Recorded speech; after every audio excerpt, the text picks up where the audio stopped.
0 2 6 8 તો આપણે કહી શકીએ કે આ આપેલ સંખ્યા છે અને 2 વડે ભાગી શકાય છે એ જોઈએ ત્રીજામાં કે 3 ની ચાવી જોઈએ તો કીધું છે એમાં કે સંખ્યાના અંકોના સરવાળા જે સંખ્યા આપેલી છે એના અંકોના સરવાળાને 3 વડે ભાગી શકાય તો આપણે કહી શકીએ કે આપેલ સંખ્યાને 3 વડે ભાગી શકાય ચલો હું અહીંયા 990 લઉં છું આ 990 છે આ ત્રણેયનો સરવાળો કરું તો મને કેટલો મળે છે 18 ચલો 18 મળે કે ના મળે તો આ જે 18 છે 3 છે 18 થાય કે ના થાય તો આ 18 ને આપણે 3 વડે ભાગી શકીએ ચલો આ 3 વડે ભાગી શકાય તો આપણે કહી શકીએ સરળતાથી કે આપેલ સંખ્યાને 3 વડે ભાગી શકાય છે શું કરવાનું 3 માટે ખાલી આ નંબર 3 નું શું કરવાનું છે સરવાળો અને એ સરવાળો જે આવે એ 3 વડે બદલાય તો આપેલ સંખ્યાને પણ આપણે 3 વડે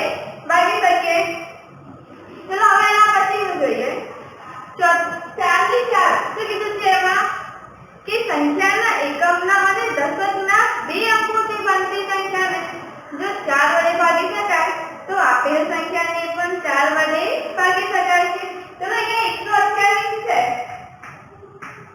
ચલો એના એકમને તો દશક અને એકમના અંકોથી બનતી સંખ્યા ચલો 28 છે એકમ અને દશકથી બનેલી સંખ્યા છે તો આ બે સંખ્યાને 4 વડે ભાગી શકાય ઓકે હા ભાગી શકીએ ના ભાગી તે 4 × 28 થાય કે ના થાય તો આપેલ સંખ્યાને પણ 4 વડે ભાગી શકાય બરાબર છે ભાગી શકાય કે ના ભાગી શકાય તો એકમ અને દશકથી જે અંકો આવી હોય એને જે 4 વડે ભાગી શકાય તો અહીંયા પેજનું કેટલી પણ રકમ આપેલી હોય એ સંખ્યાને આપણે 4 વડે ભાગી શકીએ છીએ ચલો હવે 5 ની 4 તો એમાં શું કરવાનું છે આપણે કે જે સંખ્યાનો એકમનો 0 અથવા 5 હોય એને આપણે 5 વડે ભાગી શકીએ કે ના ભાગી શકીએ તો અહીંયા હું 50 લખું અહીંયા 50 લખું કાં તો 25 લખું ચલો આ જે સંખ્યાને 5 વડે ભાગી શકાય કે ના ભાગી શકાય તો કે હા ભાગી શકાય ત્યારે એકમનો 0 છે અને અહીંયા 5 છે માટે આપેલ સંખ્યાને 5 વડે આપણે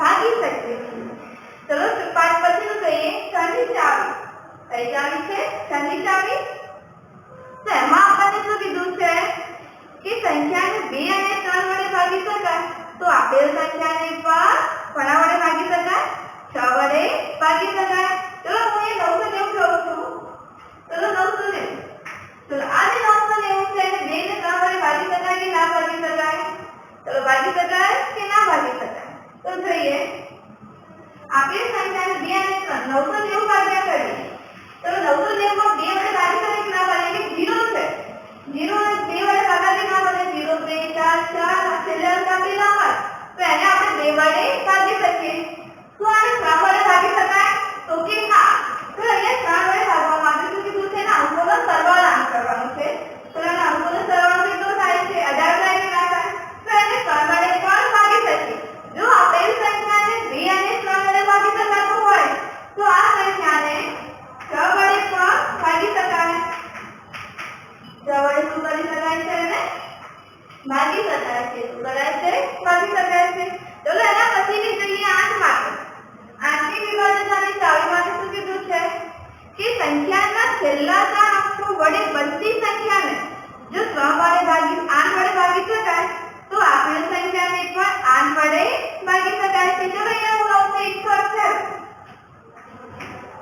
તો છેલ્લા 3 અંકો વડે બનતી સંખ્યાને 8 વડે ભગાય આ જે છેલ્લી 3 સંખ્યા છે તો એને 8 વડે ભાગી શકાય તો અહીંયા છેલ્લે 128 છે તો કે હા જે છેલ્લી 3 સંખ્યાઓ વડે બનતી સંખ્યાને 8 વડે ભાગી શકાય તો કે આપેલ સંખ્યાને પણ 8 વડે ભાગી શકાય તો હું 128 વર્ગ્યા 8 તો હા એને 8 વડે ભાગી શકાય છે તો આપેલ સંખ્યાને પણ 8 વડે આપણે ભાગી શકીએ છીએ ચલો 9 માટે જોઈએ કે સંખ્યાના અંકોના સરવાળાને 9 વડે નિશ્ચિત ભાગી શકાય તો આપેલ સંખ્યાને પણ 9 વડે ભાગી શકાય છે ચલો જોઈએ 990 અહીંયા હું 990 લઉં તો 990 9 વડે ભાગી શકાય કે ના ભાગી શકાય તો કે હા 9 એકા 9 9 એકા 9 એકા 9 0 કેટલા આવશે અહીંયા 110 એટલે કે જે આપેલ સંખ્યા છે એને આપણે 9 વડે ભાગી શકીએ છીએ તો આને પણ આપણે કેવા વડે ભાગી શકાય 9 વડે ભાગી શકાય કોઈ પણ સંખ્યાને 9 વડે પેલું 9 ની ચાવી કહેવાય કે ના કહેવાય? ચલો હવે જોઈએ 10 માંથી વિભાજ્યતાની ચાવી. ચલો એમાં શું કીધું છે આપણને? જો સંખ્યાનો એકમનો અંક 0 હોય અથવા 0 હોય, તો અહીંયા એકમનો અંક 0 લો, ધારો કે 50 લો, 60, 100, આ બધી સંખ્યા છે જેનો એકમનો અંક કેવો મળે છે? 0 મળે છે. તો આપણે આ સંખ્યાને આપણે 10 વડે ભાગી શકીએ છીએ. ચલો હવે જોઈએ 11. ચલો 11 માં શું કીધું છે? જો સંખ્યાના જમણી બાજુથી એકી સ્થાનના અંકો અને બેકી સ્થાનના અંકોની જો શું હોય છે? એનો બાદબાકી કરી એકી સ્થાનના અંકોની બાદબાકી અને બેકી સ્થાનના અંકોની બાદબાકી કરતા જો આપણને જવાબ 0 મળે અથવા તો એનો તફાવત જે મળે છે એને આપણે જો 11 વડે ભાગી શકીએ તો આપેલ સંખ્યાને પણ 11 વડે ભાગી શકાય કે ના ભાગી શકાય? તો અહીંયા જોઈએ હું 990 લખું. તો જમણી બાજુથી આ તો કોઈ ગયા છે, આ તો સદસ સંખ્યા છે. તો અહીંયા જોઈએ 9 ઓછા 9 કરો. 9 ઓછા 9 કરવાથી કેટલા મળે છે? મને 0. તો શું આપેલ સંખ્યાને 9 વડે ભાગી શકાય? તો કે હા, આપેલ સંખ્યાને 9 વડે ભાગી શકીએ છીએ. ચલો હવે આપણને અહીંયા સ્વાધ્યાય 3.3 માં ખોટો આપેલો છે. શું આપેલું છે? ખોટો આપેલો છે અને આપણને કીધું છે કે શું આપેલ સંખ્યાને 2 વડે, 3 વડે, 4 વડે કે ભાગી શકાય નહીં. આ શોધવા માટે આપણને અહીં ચાવી આપેલી છે ને 2 થી 11 સુધીની, એ તમારે યાદ રાખવાની છે. ચલો હું એક અને બે ઉદાહરણ તમને સમજાવું છું, બાકીના તમારે જાતે કરવાના છે. ચલો અહીંયા જોઈએ સ્વાધ્યાય 3.3. ચલો એમાં શું કીધું છે? 128 છે. ચલો 128 ને 2 વડે ભગાય, 3 વડે, 4, 5, 6, 8, 9, 10. ધ્યાન પરથી જોઈએ તો હવે જોઈએ આમાં. ચલો 128 છે એના માટે શું યાદ રાખો? 2 ની ચાવી. ચલો 2 માં શું કીધું છે? જેનો એકમનો અંક 0, 2, 4, 6, 8 હોય એ આપેલ સંખ્યાને 2 વડે ભાગી શકાય. તો અહીંયા એકમનો અંક કયો છે? 8. તો કે હા, આપેલ સંખ્યાને 2 વડે રીતે ભાગી શકાય છે. તો 3 વડે ભાગી શકાય. તો શું થશે એના માટે? આ જે સંખ્યા આપેલી છે એનો કરવાનો સરવાળો. તો 8 ને 2 10, 10 ને 1 11. તો 11 ને 3 વડે ભગાય છે ખરી? તો કે ના. તો આપેલ સંખ્યાને 3 વડે ભગાય નહીં. તો હવે જોઈએ ચોથું. તો કીધું છે કે આપેલ સંખ્યાને 4 વડે રીતે ભાગી શકાય. તો 4 ની ચાવી શું હતી? કે એકમ અને દશકના અંકોથી બનતી સંખ્યા. આ બે અંકોથી બનતી સંખ્યાને જો 4 વડે ભગાય તો આપેલ સંખ્યાને પણ 4 વડે ભાગી શકીએ. તો આ સંખ્યાને આપણે 4 વડે ભાગી શકીએ છીએ. તો 5 વડે ભગાય છે ખરી? તો 5 નું તો કીધું છે જે સંખ્યાનો એકમનો અંક 0 હોય અથવા તો 5 હોય એ સંખ્યાને આપણે 5 વડે ભાગી શકીએ. અહીંયા ના તો 0 છે ના તો 5. તો અહીંયા ભાગી શકાય નહીં. ચલો હવે જોઈએ 6 માં. શું કીધું છે એમાં? એ 6 વડે ભગાય કે ના ભગાય? તો 6 ની ચાવી શું છે? જે સંખ્યાને આપણે 2 કે 3 વડે ભાગી શકીએ તો એ સંખ્યાને આપણે 6 વડે પણ ભાગી શકીએ. પરંતુ અહીંયા આપણે 2 વડે ભાગી શકીએ કે ના ભાગી શકીએ? કારણ કે એકમનો અંક કેવો છે? 8 છે માત્ર. પરંતુ અહીંયા આ સંખ્યાને 3 વડે ભગાતું નથી. માટે આપેલ સંખ્યાને પણ 6 વડે ભાગી શકાય નહીં. ચલો હવે એના પછીનું જોઈએ. ચલો 8. ચલો આપેલ સંખ્યાને 8 વડે ભાગી શકાય? તો કે હા, જે સંખ્યાને 8 વડે ભાગી શકીએ તો આપેલ સંખ્યાને પણ 8 વડે ભાગી શકીએ. ચલો 9 માં શું આવશે? તો 9 ની ચાવી શું છે? કે આપેલ સંખ્યાને જો 9 વડે ભાગી શકાય તો આ જે બધી સંખ્યા આપેલી છે એને પણ 9 વડે ભગાય કે ના ભગાય? ચલો હવે જોઈએ કે સંખ્યાના અંકોના સરવાળા. ચલો અંકોના સરવાળા 9 વડે ભગાય. તો અહીંયા શું છે? 8 ને 2 10 ને 11. તો 11 ને 9 વડે ભગાય છે? તો કેમ ના? તો આ સંખ્યાને પણ 9 વડે ભગાય નહીં. ચલો 10 માં શું કીધું છે? કે જે સંખ્યાનો એકમનો અંક 0 હોય એ સંખ્યાને જ આપણે 10 વડે ભાગી શકીએ. તો એ સંખ્યાને 10 વડે ભગાવવા માટે અહીંયા 0 આપેલા નથી, માટે આપણે ભાગી શકીએ નહીં. ચલો હવે જોઈએ 11 માં. 11 માં શું કીધું છે કે આપણે જે બંનેનો જમણી બાજુની એકી સંખ્યાનો તફાવત અને ત્રીજી સંખ્યાનો તફાવત જો તફાવત 0 મળે અથવા તો જે તફાવત આપણને 11 વડે ભાગી શકીએ તો એને આપણે 11 વડે ભાગી શકીએ. તો અહીંયા આપણે ત્રીજી સંખ્યા છે 8 માંથી 2 જાય કેટલા મળે છે 6 મળે કે ના મળે. તો શું 11 વડે ભગાય તો કે ભગાતું નથી. માટે આપેલ સંખ્યાને પણ 11 વડે ભાગી શકાય નહીં. તો આ જે પુસ્તક છે એ તમારે અહીંયા જાતે પૂર્ણ કરવાનું છે. ચલો હવે જોઈએ એક્ઝામ્પલ નંબર 2. તો એક્ઝામ્પલ નંબર 2 માં શું કીધું છે આપણને તો એમાં શું કીધું છે કે વિભાજ્યતાની ચાવીનો ઉપયોગ કરીને નીચેનામાંથી કઈ સંખ્યા 4 અને 8 વડે વિભાજ્ય છે તે જોવાનું છે. તો એના માટે શું કરવાનું છે તમારે આ જે વિભાજ્યતાની ચાવી છે ને એ પહેલા દરેકને યાદ રાખવાની છે 2 અને 4. તો એ પહેલું શું કીધું છે જે સંખ્યાના છેલ્લા 2 અંકો વડે બનતી સંખ્યાને જો 4 વડે ભાગી શકાય તો આપેલ સંખ્યાને પણ શું હોય છે 4 વડે ભાગી શકાય. જો અહીંયા 572 આપેલું છે તો 572 ને 8 વડે ભગાય કે ના ભગાય. તો છેલ્લી 2 અંકો કઈ છે 72 છે. ચલો 72 ભાગ્યા 4 કરી 72 ભાગ્યા 4 4 એકા 4 તો આવશે 832. જો આપેલ સંખ્યાને 4 વડે ભાગી શકાય છેલ્લી એકમ અને દશમની તો આપેલ સંખ્યાને પણ 4 વડે ભાગી શકાય. તો એમાં આપણને પૂછ્યું છે કે કઈ કઈ સંખ્યાને 4 અને 8 વડે વિભાજ્ય છે. ચલો 8 માં જોઈએ તો છેલ્લા 3 અંકો વડે બનતી સંખ્યા કઈ છે 572 છે. ચલો 532 ભાગ્યા 8 કરીએ તો જે આપેલ સંખ્યા છે આપણને ભાગી શકાય નહીં. આ જવાબ તેમાં મળે છે આપણને પોઈન્ટમાં મળે છે. તેમાં મળે પોઈન્ટમાં. તો 572 ને 8 વડે ભાગી શકાય નહીં. તો આપણને પૂછ્યું છે કે જે સંખ્યા આપેલી છે એમાંથી કઈ કઈ સંખ્યાને 8 અને 4 વડે ભાગી શકાય છે. તો આ બધી સંખ્યા છે તમારે જાતે કરવાની છે. તો એના પછી એક્ઝામ્પલ નંબર 3 માં પણ સેમ એક દાખલો છે કે વિભાજ્યતાની ચાવીનો ઉપયોગ કરીને નીચેનામાંથી કઈ સંખ્યા 6 વડે વિભાજ્ય છે. તો જે સંખ્યા આપેલી છે એ માટે તમારે 6 માટે શું કરવાનું છે જે બે સંખ્યાને 2 અને 3 વડે ભાગી શકાય તો આપેલ સંખ્યાને પણ 2 અને 3 વડે ભાગી શકાય. એ દાખલા પર શું કરવાનું છે જાતે. આ બધી જે ચાવીઓ છે એ તમારે જાતે પૂર્ણ કરવાની છે.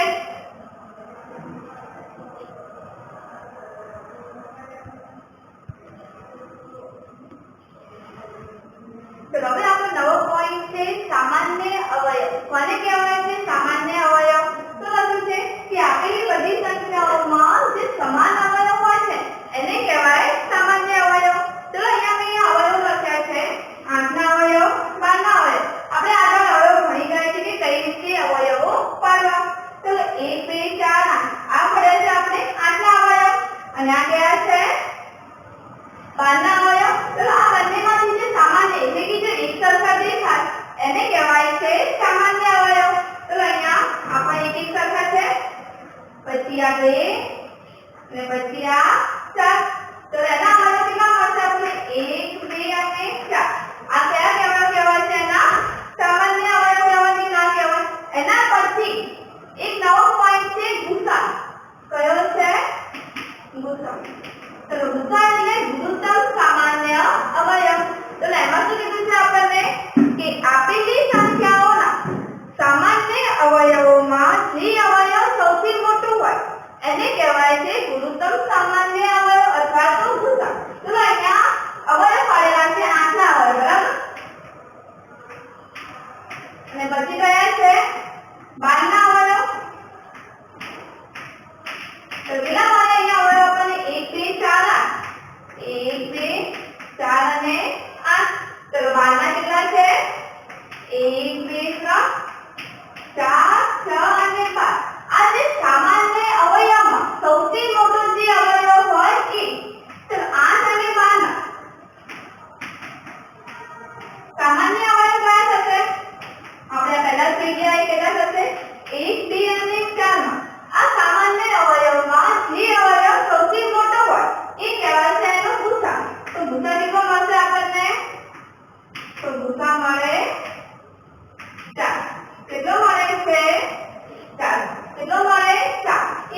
લઘુત્તમ સામાન્ય અવયવમાં સામાન્ય અવયવ સુધી જે અવયવ સૌથી મોટો હોય છે તેને કહેવાય છે ભૂસા.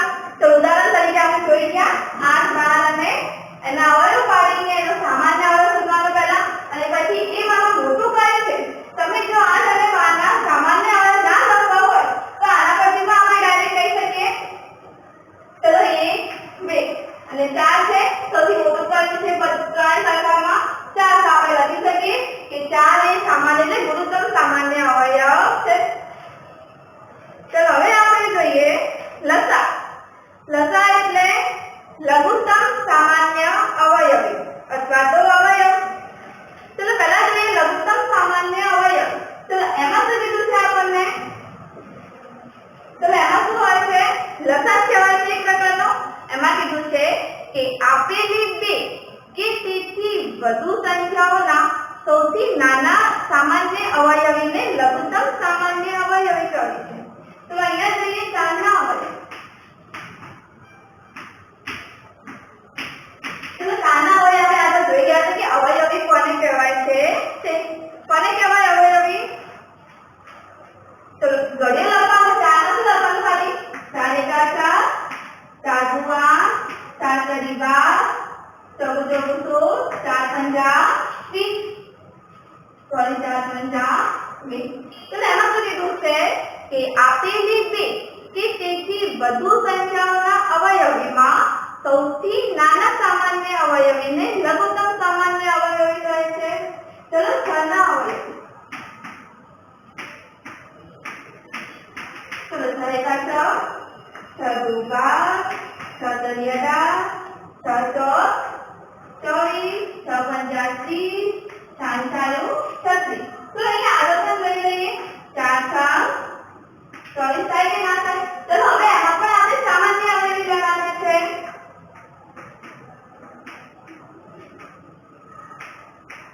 તો સામાન્ય અવયવી બંનેમાં સમાન રેખા એક તો કઈ થશે 12 અને બીજું થશે 24. 12 અને 24. ચલો એમાં આપણને લઘુત્તમ સામાન્ય અવયવી પૂછ્યું છે. તો શું કર્યું છે એમાં? શું કીધું છે કે આપેલી બે સંખ્યાના સૌથી નાનો જે સામાન્ય અવયવી મળે એ એનો થશે સામાન્ય અવયવી. તો કયું મળશે આપણને? 12 મળે કે ના મળે? તો 12 શું થશે? લઘુત્તમ સામાન્ય અવયવી. લઘુત્તમ સામાન્ય અવયવી. હવે આના જે એક્ઝામ્પલ છે આપણે સ્વાધ્યાય 3.4 માં એ જોઈએ. હવે શું કીધું છે? સ્વાધ્યાય 3.4 માં પહેલો એક્ઝામ્પલ શું છે આપણો કે અવયવો પાડવા કેવા સામાન્ય પંદરના 20 અને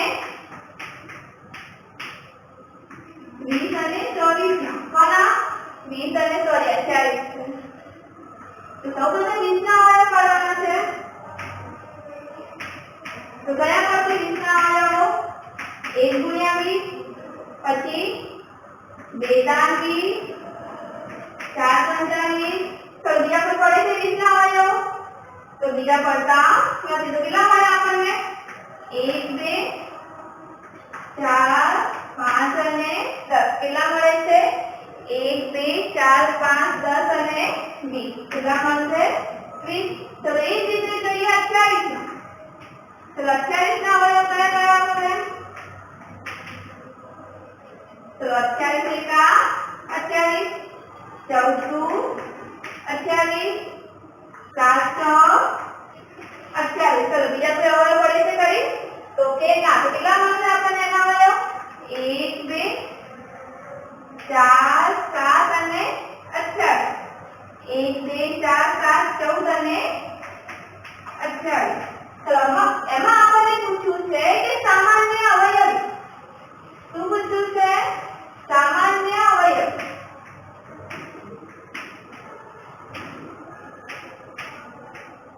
સામાન્ય અવયવ પૂછ્યું છે. તો બંનેના પહેલા સરખાઈ દઈએ. કયા આવશે? અહીંયા 1, અહીંયા પણ 1, પછી 2, અહીંયા પણ 2, પછી 4, પછી બીજો કયા છે? બસ 1, 2 અને 4. તો સામાન્ય અવયવી આપણને કેટલા મળે છે? તો આપણને સામાન્ય અવયવ કેટલા મળે છે? 1, 1 2 અને 4 મળ્યા કે ના મળ્યા? તો એ રીતે બધા જે દાખલા છે તો 15 અને 25 એક બીજું એક્ઝામ્પલ આપણે જોઈ લઈએ. 15 અને 25 ચલો 15 ના ભાગ પાડીએ તો શું આવશે? 15 એકા 15, 5 તરી 15. ચલો બીજા કોઈ બધા 15 આવે છે તો કે ના, તો શું આવશે ના હોય? 1 3 5 અને 15. ચલો જોઈએ 25 ના બી. ચલો 25 ના શું આવશે? 25 એકા 25 અને 25 25. તો કેટલા આવશે આપણને? 1 5 25. તો એ 5 બે વખત છે તો બે વખત લખવાની જરૂર નથી. તો જો સામાન્ય આવે શું મળશે? 1 અને 5. શું મળશે? સામાન્ય આવે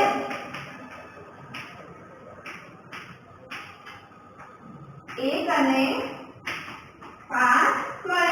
તો એ